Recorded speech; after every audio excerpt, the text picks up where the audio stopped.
នេះដែរគឺជាសកម្មភាពក្រុមពួកយើងធ្វើការហើយការងារនេះដែរគឺយើង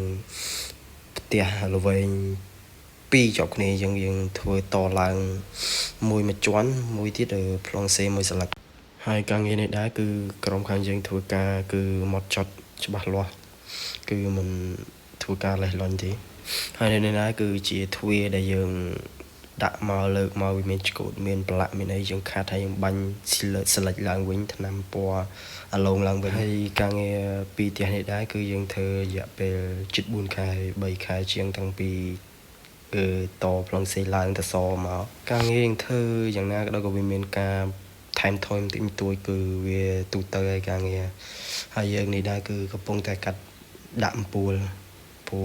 កន្លែងចដាហើយយើងដាក់ផើអំពូល2គ្រាប់ផើអំពូលពណ៌អញ្ចឹងយើងដាក់អំពូលជ្រុងគឺយើងប្រើប្រភេទជ្រុងហើយយើងកាត់ដាក់ជ្រុងអញ្ចឹងមកហើយខ្សែភ្លើងនេះយើងរៀបចំមកហើយគឺនៅក្នុងពិដានគឺការងារយើងអ្នករៀបចំខ្លួនឯងទាំងអស់ការងារធ្វើអត់មានជាងផ្សេងមកធ្វើនិយាយទៅក្រុមយើងគឺធ្វើអីចប់ដើមមកមិនមែនជួលគេផ្សេងមកធ្វើទៀតទេព្រោះដោយសារគេធ្វើគេវាមានហេតុផលរបស់គេផ្សេងហើយ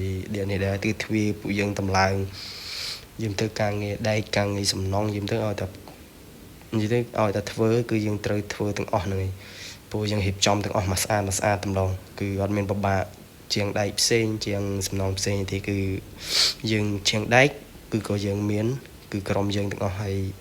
ជាងសំណង់ជាងអីក៏យើងទាំងអស់ដែរគឺម្នាក់គឺចេះមកចប់ទាំងអស់ទឹកភ្លើងអីទាំងអស់ហើយចេះនេះមិនមែនថាយើងចេះតែព្រាវគឺមេធំពីដើមមកគឺយើងមានអ្នកចេះពីមុនមកយើងធ្វើការជាមួយគេយូរឆ្នាំដែរហើយយើងគេចេះអីគឺយើងចេះនឹងដែរគឺការងារគឺដូចគេថាអញ្ចឹងគឺតាមេខ្លាមតែកូនឆ្មាទេអញ្ចឹងយើង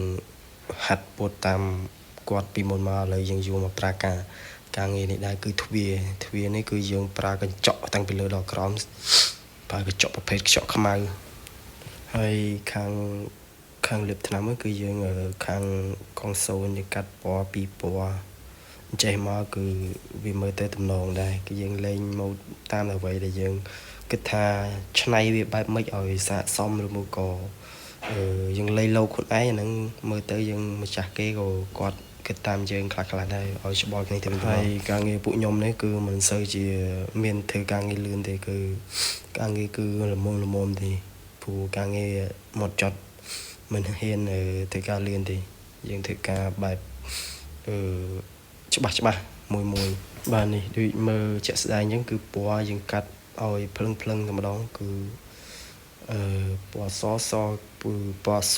តាមស៊ុំហើយចម្រឹងនេះគឺយើងត្រូវលាបថ្នាំទៀតហើយផ្ទះនេះគឺបាន 100% ចប់ហើយនៅឆ្កូតតិចតួចយើងប៉ះពើវាថែមទៀតហើយពួកយើងមិនមែនធ្វើតែផ្ទះប្រភេទហ្នឹងទេគឺឲ្យទៅពាក់ព័ន្ធនឹងគ្រឿងសំណង់ដែកនិយាយទៅការសាងសង់គឺទទួលធ្វើទាំងអស់ហើយខ្ញុំធ្វើវីដេអូនេះដែរគឺចង់បញ្ជាក់ពីការងារដែលខ្ញុំធ្វើប្រចាំថ្ងៃគឺក្រុមពួកយើងធ្វើហើយការងារបង្ហាញអស់ហើយមានបញ្ហាអីបងប្អូនដែលគាត់មិនទាន់យល់ឃើញអីយ៉ាងណាបើមានបានឃើញវីដេអូនេះហើយគឺចុះ comment មកគឺអត់អីទេគឺខ្ញុំទទួលជានិច្ចទោះបីរិះគន់ក្នុងន័យស្ថាបនាបែបណាក៏ដោយក៏យើងអាចទទួលយកទាំងអស់ព្រោះមនុស្សយើងធ្វើមិនដែលជាមានបញ្ហាត្រីទាំងអស់ទេហើយដូចខាងលើនេះដែរគឺយើងដាក់ប្រភេទអំពូល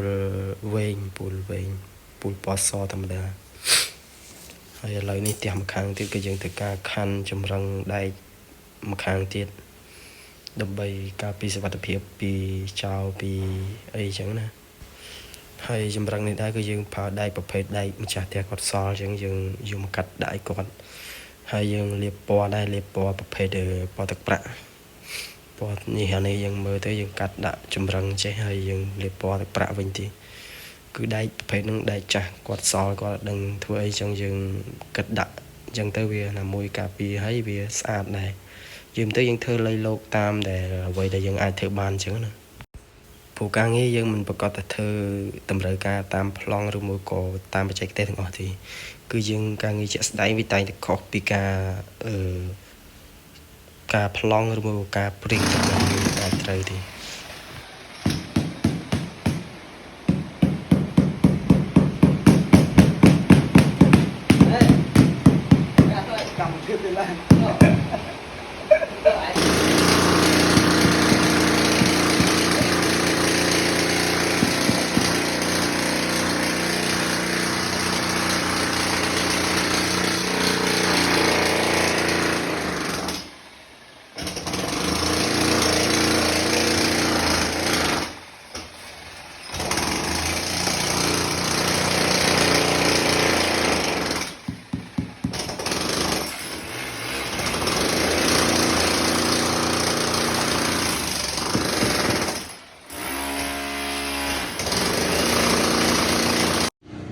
để con sông tô bao bồn để con bán thực không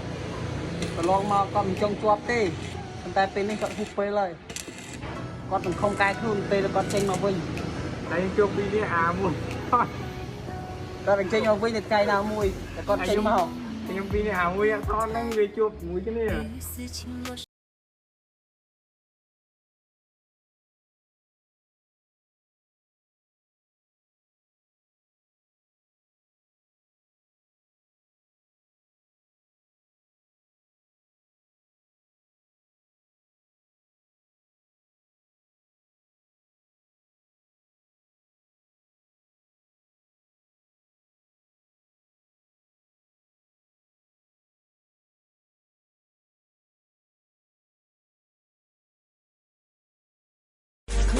ได้มาจวนได้กรงเพื่อคลุงกรรมกรซ่อมนองชีวันทาวิมันทรงสรูรนดูโดยจะเลี้ยอ่อนลงได้เจอเรียงกายมันสนองเปล่งลังมันก็บายจรอทองบางในไปได้ใจปีมงสลังจุ่มเป็นคลุนเคยแต่บางสีมองก็ได้สมัยยงจองคลายจีดาราเปล่งจุ่มเตียงนึกอะไรเพื่อกา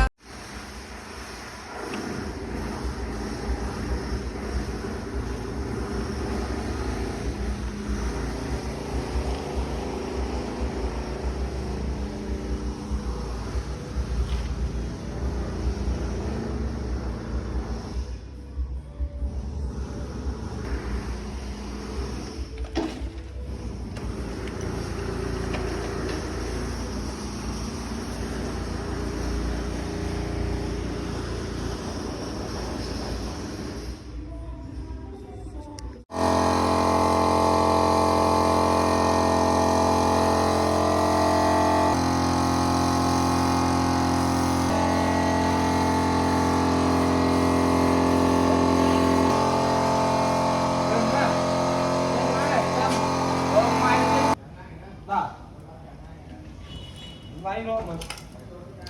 ngày bỏ ngày sông ngày say vậy còn gì đâu mày đi ngày nghe tích đi ngày chan thư anh chơi nát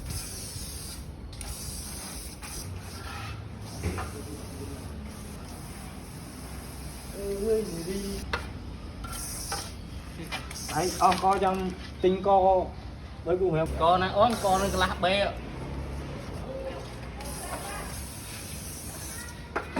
anh này là câu kho anh nhà mùi đi đấy ơi con kho anh nhà mấy chi mi ra chi chỉ mũi ca tê chi chỉ mũi ca cái này chi lâu tìm khởi cái lâu rồi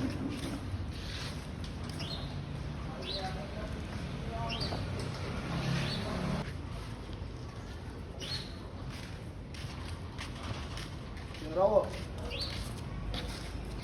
cái nó trôi thì đâm chi mi ra chi chỉ mũi ca tê chi chỉ mũi ca cái này chi lâu tìm khởi cái lâu rồi